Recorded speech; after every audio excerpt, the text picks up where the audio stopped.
Dans cette vidéo, on va voir des petits contournements de contrôle d'accès sur le jeu Shop. Donc pour faire ça, on va utiliser Zap, parce que j'ai pas envie d'utiliser Burpsuit aujourd'hui, même si on pourrait très bien le faire avec Burpsuit en utilisant l'outil Intercept. Vous allez voir que Zap est assez similaire d'utilisation, si ce n'est que donc c'est dans le, il lance son propre navigateur. Donc il y a un petit affichage tête haute, c'est rigolo, on a l'impression d'être Iron Man. Donc vous mettez l'adresse de votre du shop, localhost, vous faites lancer navigateur.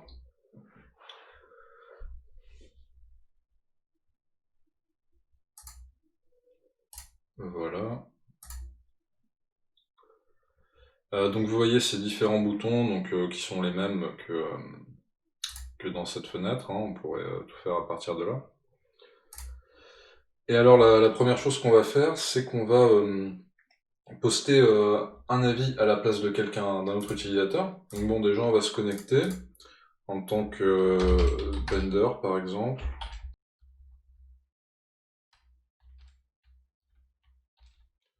Voilà, donc petite injection SQL. Ok. Donc là on est connecté en tant que vendor et on voudrait bien poster un avis sur ce jus de carotte, mais à la place de Jim. Bon, on peut écrire notre avis. Et là on va lancer l'intercepteur de requête de Zap. Donc c'est ce petit bouton rouge. Vous pourriez le faire aussi à partir de l'autre fenêtre.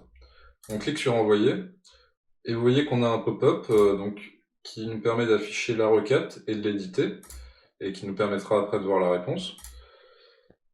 Et là on a deux paramètres qui sont mis, on a message et auteur. Donc pourquoi pas essayer de simplement changer l'adresse email de l'auteur. Là on va mettre Jim et voir si ça marche. Si le mécanisme d'autorisation est mal fait ou tout simplement absent sur cette fonctionnalité-là, on va réussir. Donc là, on a juste à cliquer sur continuer. Et vous voyez que ça a marché. On a Jim qui dit que c'est mauvais.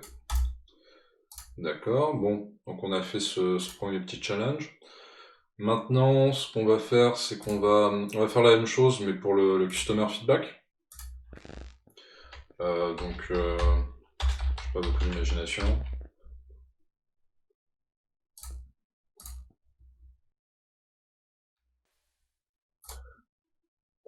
Ah ouais, évidemment, j'ai oublié de mettre l'intercepteur. Donc bon, on recommence. Install. Oula, ok, j'ai sorti la calculatrice, je vais pas vous mentir. D'accord, donc là, on met l'intercepteur, on envoie, et on arrive donc sur le même pop-up, et vous voyez qu'un des paramètres s'appelle User ID. Donc bon, à l'intuition que c'est ça qu'il va falloir modifier pour se faire passer pour quelqu'un d'autre. Et là, on était 3, et si je me souviens bien de l'ordre des User ID, Jim, c'est le deuxième. On va mettre 2. On va faire continuer. Et ça a marché, donc on a réussi à poster le feedback à la place de Jim.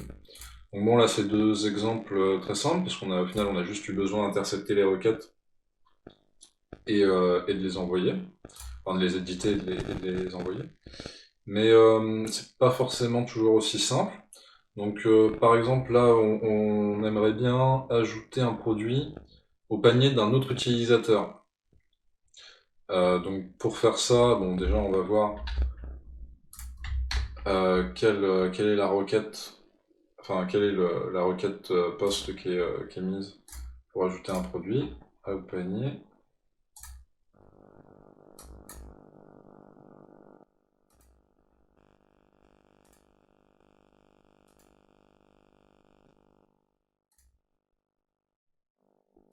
Voilà, donc c'est celle-là. Et elle comprend un paramètre qui s'appelle basket ID. Donc on a l'impression que c'est ça qu'il va falloir modifier, mais vous allez voir que si on modifie juste le basket ID là, on va se faire jeter, parce qu'il y a un mécanisme pour le contrôle d'accès, pour vérifier que l'utilisateur qui envoie la requête a bien le droit de modifier ce basket ID là. Donc, tout n'est pas perdu. On a un moyen de contourner ce problème.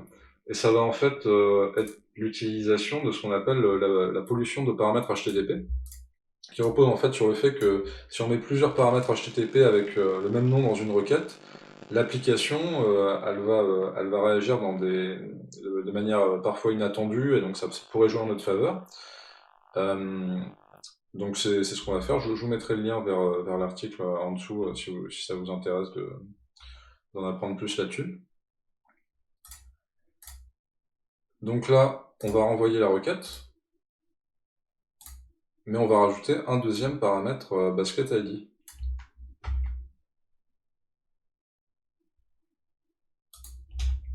Voilà. Et on va mettre le basket ID de Jim en premier, pour essayer, et voir ce que ça donne. Et vous voyez qu'on a encore l'erreur. Et si on recommence, mais que cette fois, on met le basket ID de Jim en deuxième, vous voyez que ça marche. Donc, c'est juste une supposition de ma part, mais j'imagine qu'au final, ce que fait l'application, c'est elle vérifie que le premier basket ID correspond à la personne qui envoie la requête, donc que la personne qui est à l'origine de la requête a le droit de modifier ce basket ID, mais qu'au final, elle utilise le deuxième basket ID quand elle implémente cette addition du produit au panier. Donc là, vous voyez que ça a bien été ajouté au panier de Jim. Donc bon, ce sera tout pour cette petite vidéo. C'était vraiment pas compliqué. Mais ça m'a permis aussi de vous montrer Zap, qui est un outil assez sympa, et vous voyez le principe d'intercepter ces requêtes.